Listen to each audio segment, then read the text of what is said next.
Ya, yang pertama kita melihat bagaimana pola dari dosa Daud. Kita lihat di ayat yang pertama, pada pergantian tahun, pada waktu raja-raja biasanya maju berperang, maka Daud menyuruh Yoab maju beserta orang-orangnya dan seluruh orang Israel. Mereka memusnahkan Bani Ammon dan mengepung kota Raba, sedang Daud sendiri tinggal di Yerusalem. Pertama yang tidak Daud lakukan apa? Bermalas-malasan di istana. Kemudian naik ke suatu rumah, berjalan-jalan, ketemulah dengan Batsheba yang sedang mandi. Dosa yang terjadi atas apa yang dia lihat. Lalu kemudian dia memanggil, bersetubuh dengan Batsheba, lalu menipu lagi. Kita lihat juga dia merencanakan untuk pembunuhan pada Uria, dan akhirnya Uria mati, terbunuh. Beberapa dosa terjadi dalam rentetan waktu yang begitu cepat. Ini yang disebut ikatan dosa. Terlalu cepat. Satu dosa menimbulkan dosa yang lainnya. Dan yang bisa kita pelajari bahwa yang dosa tidak selalu hadir dari hal-hal yang besar. Dosa bisa hadir dari hal yang kecil. Seringkali kita merasa bahwa kemalasan dari Daud ini adalah hal yang biasa. Kenapa saya bilang malas? Pada pergantian tahun, pada waktu raja-raja biasanya maju berperang. Jadi semua raja biasanya maju berperang pada waktu itu, pada waktu pergantian tahun. Tapi Daud tidak. Ketika pergantian tahun, dia menyuruh siapa? Yoab, yang adalah hanya panglima. Terkecuali Yoab yang raja dan Daud yang panglima, ya bolehlah. Tapi rajanya adalah Daud, Yoab hanya panglima, dan biasanya raja yang maju berperang pada pergantian tahun. Tapi untuk kali ini Daud tidur di rumah dan Yoab yang pergi perang beserta seluruh orang Israel.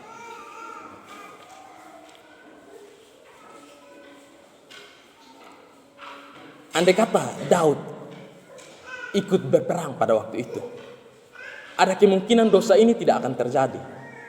Ya kan, kalau Batsheba mandi di sana, Daud kan pergi perang, pasti tidak lihat. Tapi posisinya karena Daud tidak ikut perang, maka dosa ini pun akhirnya terjadi.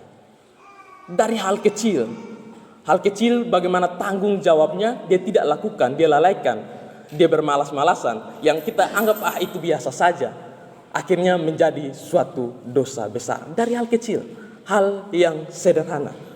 Ketika dia tidur di rumah, ketika dia merasa nyaman-nyaman saja, ketika dia bangun dan berjalan lewat suatu istana lalu lihat Batsheba, astagfirullahaladzim, balik lagi berkat ini, dia lanjutkan menjadi dosa. Dari hal yang sederhana, dari ketika dia merasa nyaman-nyaman saja. Karena begitu banyak kemenangan yang diraih Daud, kemungkinan besar Daud juga sudah mulai merasa sombong, mulai merasa nyaman. Jadi akhirnya biar panglima saja yang pergi perang, Yoab lah yang pergi perang, dan Daud santai di istana.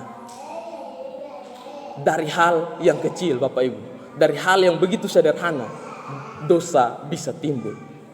Bisa kita renungkan dalam kehidupan kita, seringkali hal-hal sederhana apa yang biasanya kita lalaikan.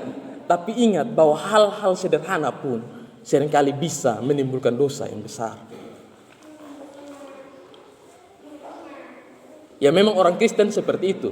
Orang Kristen itu melakukan dosa banyak, bukan ketika waktu sedang dalam masalah. Orang Kristen sering melakukan banyak dosa ketika tidak ada masalah, ketika nyaman, ketika aman. Itulah orang Kristen. Makanya ada yang pernah bilang, kalau memusnahkan orang Kristen gampang, tidak perlu perang lawan mereka, biarkan saja mereka hidup damai, nanti mati sendiri. Karena orang Kristen ketika hidup damai, mereka jauh dari Tuhan. Ketika orang Kristen hidup damai, tidak ada yang dekat dengan Tuhan. Percaya atau tidak percaya, itu realita.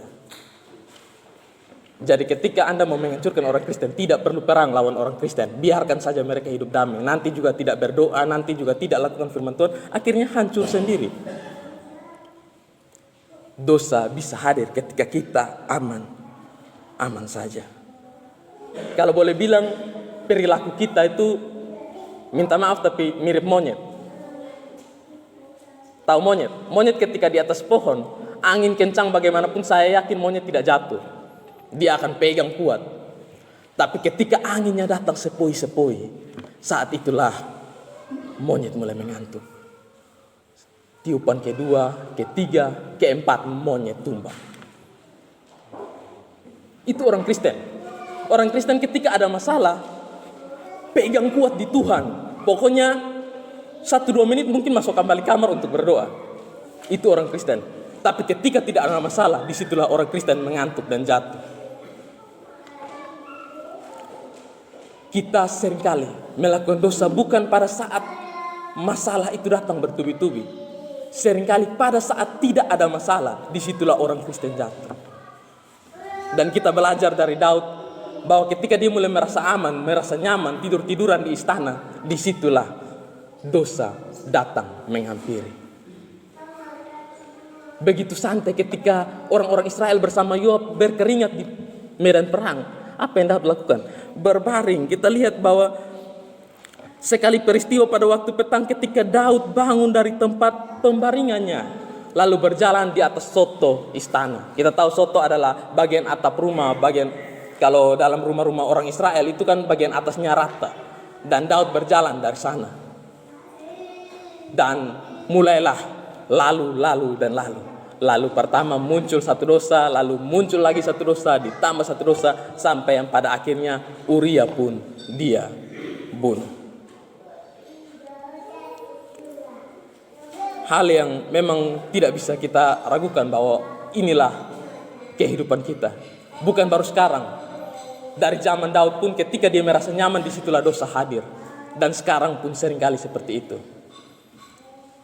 Percaya atau tidak percaya, kalau saya yang jadi Tuhan baru-baru waktu badai Seroja, saya merasa repot sekali. Waktu damai begini tidak ada yang berdoa. Tapi waktu badai Seroja yang tidak pernah berdoa pun berdoa. Itu menunjukkan bahwa orang Kristen akan dekat Tuhan ketika ada masalah. Tapi ketika tidak ada masalah, jauh. Dan ingat, ketika kita jauh dari Tuhan, ketika kita mulai merasa nyaman, tidak bersandar kepada Tuhan, disitulah saat di mana dosa mulai mengintai kita. Saat di mana kita mulai pelan-pelan masuk ke dalam yang namanya ikatan dosa. Memang terlalu banyak dosa yang dilakukan oleh Daud. Selain yang pertama, bermalas-malasan, tidak melakukan tanggung jawab, dia juga berzina, menipu, merencanakan pembunuhan, bahkan sampai membunuh. Bahkan lebih dari itu, Daud juga sebenarnya sudah melakukan satu dosa di mana dia mengambil, walaupun pada akhirnya dia menikahi Batseba, tapi kita tahu bahwa sebenarnya itu juga dosa. Sebab seorang raja, dalam Ulangan 17 ayat 17a, seorang raja tidak boleh memiliki lebih dari satu istri. Ulangan pasal 17, kita bisa lihat, maka hanyalah raja yang dipilih Tuhan Allahmu yang harus kau angkat atasmu dari tengah-tengah saudaramu, haruslah engkau mengangkat seorang raja atasmu. Seorang asing yang bukan saudaramu tidaklah boleh kau angkat. Hanya janganlah ia memelihara banyak kuda, dan janganlah ia mengembalikan bangsa ini ke Mesir untuk mendapat banyak kuda. Sebab Tuhan telah berfirman kepadamu, janganlah sekali-kali kamu kembali melalui jalan ini lagi. Ayat 17, juga janganlah ia mempunyai banyak istri supaya jangan menyimpang. Dan Daud walaupun akhirnya dia nikah dengan Batseba, kita percaya bahwa itu juga sebenarnya suatu dosa. Sebab sebelum ada Batseba, Daud sudah memiliki lebih dari sekitar 7 istri. Kita tahu pertama anaknya Saul, Mikal. Lalu ada lagi Abigail, istrinya Nabal. Ada lagi Ahinoam, Maaka, Hagit, Abital, Egla. Bahkan kita bisa lihat dalam 2 Samuel pasalnya yang ke-5 ayatnya yang ke-13. 2 Samuel pasalnya 5 ayat yang ke-13, Daud mengambil lagi beberapa gundik dan istri. Sudah ada 7 yang saya sebutkan namanya. Ditambah lagi di sini dia bilang Daud mengambil beberapa gundik dan istri. Jadi sudah pasti bahwa istri Daud lebih dari 7. Dan sekarang dia tambah lagi dengan Batseba. Tidak mengherankan bahwa akhirnya Salomo memiliki 700 istri dan 300 gundik. Itu turunan dari bapaknya, bagaimana bapaknya juga ahli dalam hal ini. Ya, itu yang pertama, bahwa dosa bisa terjadi dari hal-hal yang sederhana. Lalu kita lihat yang kedua, di ayatnya yang kedua. Sekali peristiwa pada waktu petang ketika Daud bangun dari tempat pembaringannya, lalu berjalan-jalan di atas soto istana, tampak kepadanya dari atas soto itu seorang perempuan sedang mandi. Perempuan itu sangat elok rupanya. Dan kita tahu perempuan yang dimaksud adalah Betseba, istri dari Uria.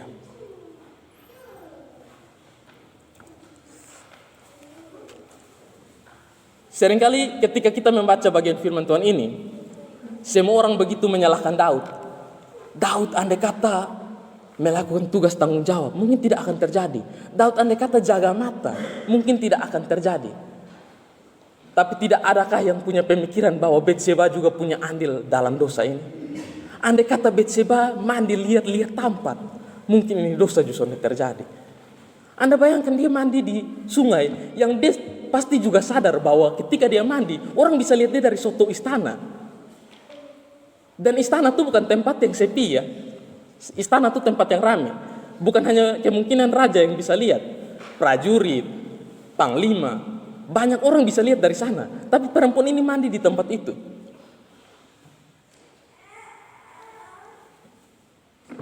Seringkali dosa tidak ada. Dan seringkali kita tidak lakukan dosa. Tapi kita yang berusaha keras hadirkan dosa.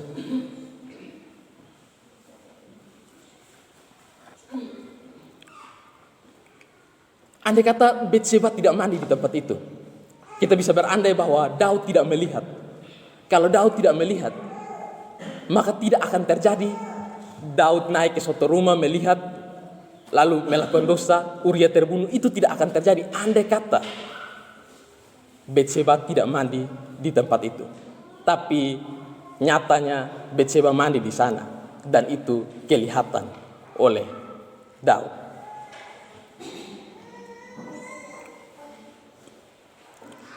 Ini yang memang benar. Kalau kata Bung Napi, dosa terjadi karena kesempatan dan ada niat. Tapi kalau Bapak Gembala kita, Pak Esra biasa mengajar di kelas, dia bilang kata Bung Esra, dosa terjadi karena adanya kesempatan, kemampuan, dan kemauan. Kemampuan, kesempatan. Masalah kesempatan, ada kesempatan. Daud melihat, itu kesempatan. Semua orang Israel pergi, panglima pun pergi, tentunya kerajaan dalam keadaan sepi. Itu kesempatan. Kemampuan, Daud bukan hanya mampu, Daud ahli dalam hal ini. Kemauan, Daud mau. Makanya dosanya terjadi.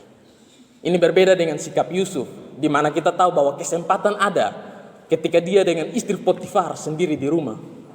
Kemampuan, Yusuf laki-laki tulen, dia bahkan akhirnya menikah dan memiliki 2 orang anak, Efraim dan Manasye. Tapi kemauan, Yusuf tidak mau. Itulah yang membedakan antara Yusuf dan Daud. Tapi ingat bahwa terlepas dari bagaimana Daud sendiri mau, tentunya ada yang namanya kesempatan. Dan kesempatan ini diciptakan oleh Betseba.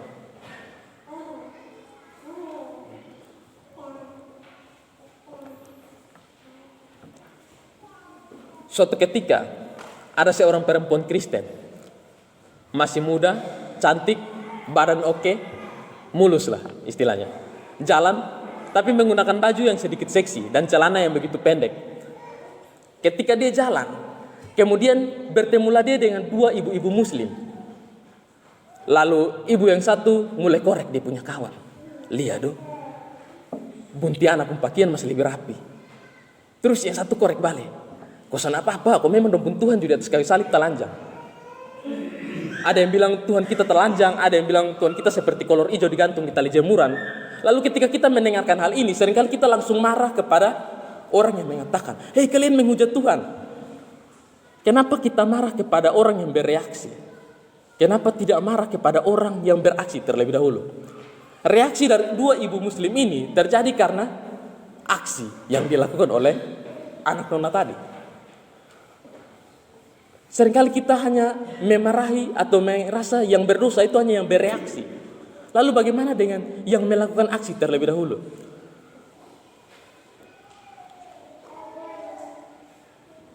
Ini yang seringkali kita tidak berpikir sampai hal itu. Makanya saya juga heran ketika ada yang melakukan apa ya, istilahnya tersinggung kalau di Facebook fotonya dikomentari, lalu dia marah, itu kan bibir foto, kenapa kalau dia pakai bibir merah atau tabal? Terus ya dia juga komen kan pakai di akun, kenapa lu marah-marah? Ini adalah masalah apa ya, kenapa dia memarahi orang yang komen, dia tidak memarahi dirinya sendiri yang memposting. Ingat bahwa taruh di Facebook itu sama seperti hutan, tidak hanya ada kupu-kupu dan capung, ada juga singa, serigala, harimau. Jadi jangan beranggap bahwa semua itu baik. Kalau bilang kebebasan bicara, semua oke, bebas bicara. Tapi tidak sadar bahwa bebas itu ada yang baik, ada yang buruk. Bebas itu tidak selamanya baik. Ya sudah, sebelum kita pindah tema kepada tema ketersinggungan, lanjut lagi bahwa Batseba melakukan suatu kesempatan sehingga Daud melihat dan itu menjadi dosa.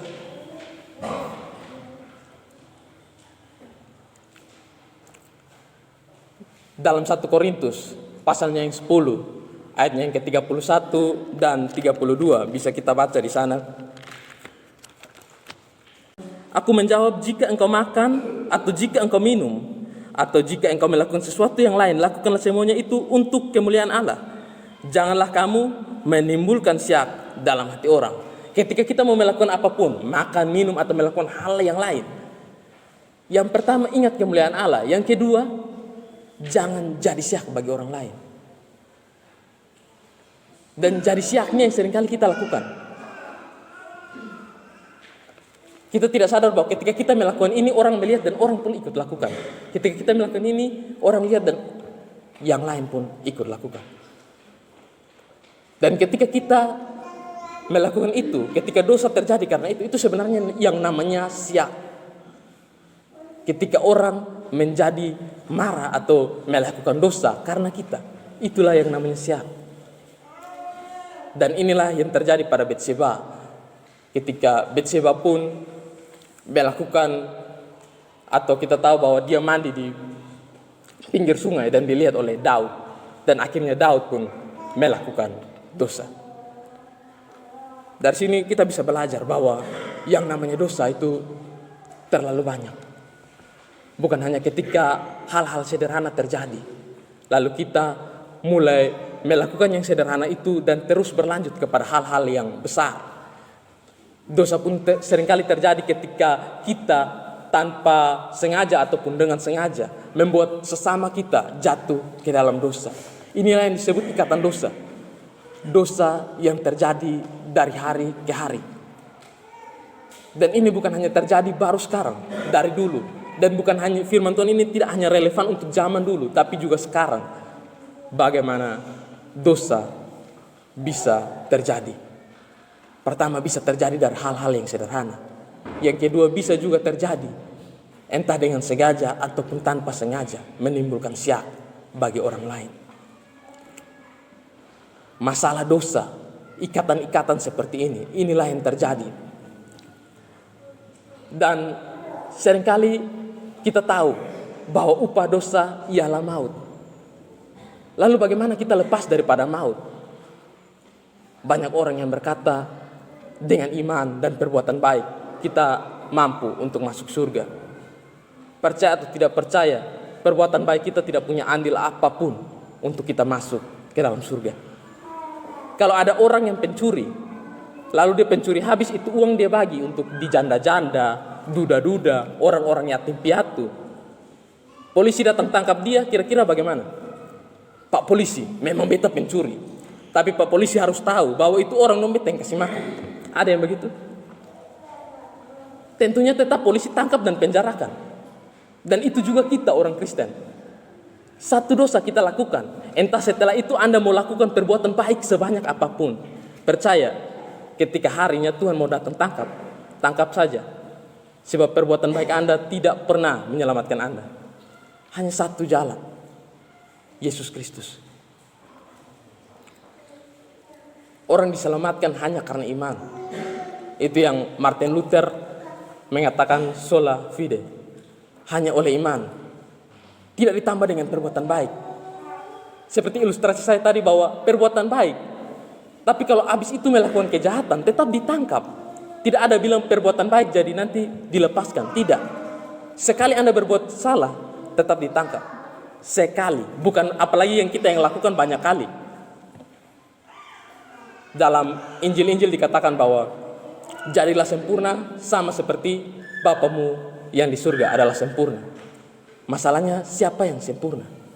Dan surga bisa kosong karena hal ini. Oleh sebab itu hanya satu jalan, iman. Ketika kita beriman dengan sungguh-sungguh, percayalah bahwa dosa selesai. Tidak ada dosa ditambah dengan ini dan itu. Selesai. Tidak ada namanya tambah dengan perbuatan baik. Ketika kita melakukan perbuatan baik, seringkali kita masih melakukan suatu kesalahan. Dan itu tidak berpengaruh pada keselamatan kita. Ingat Bapak Ibu bahwa masalah iman inilah yang seringkali kita tidak bisa terima. Karena apa?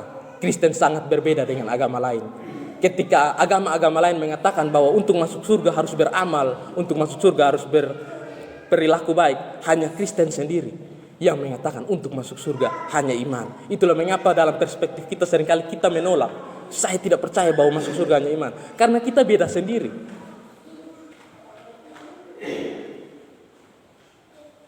Andai kata saya mau bilang 2 tambah 2 sama dengan 5 dan hanya satu orang yang percaya 2 tambah 2 sama dengan 4, tentunya semua akan ikut 2 tambah 2 sama dengan 5. Bukan karena 2 tambah 2 sama dengan 5 adalah kebenaran, tapi 2 tambah 2 sama dengan 5 karena semua percaya. Tapi sekarang 2 tambah 2 sama dengan 4 itu yang kita percaya, makanya kita tidak pernah salah dalam hal matematika. Ya, mungkin ini saja yang bisa kita pelajari pada ibadah kita pagi hari ini, dalam firman pagi hari ini. Saya percaya bahwa firman Tuhan mungkin terlalu singkat. Firman Tuhan mungkin tidak dapat kita mengerti dengan sendirinya. Tapi percaya bahwa Roh Kudus yang ada dalam hati, pikiran kita akan terus mengajarkan kita, membimbing dan memimpin kita. Agar dalam kehidupan kita, hari lepas hari, kita dapat melakukan apa yang seturut dengan kehendak Tuhan. Mari kita lipat tangan kita, tundukkan kepala dan tutup mata kita. Kita berdoa kepada Tuhan. Kita berdoa.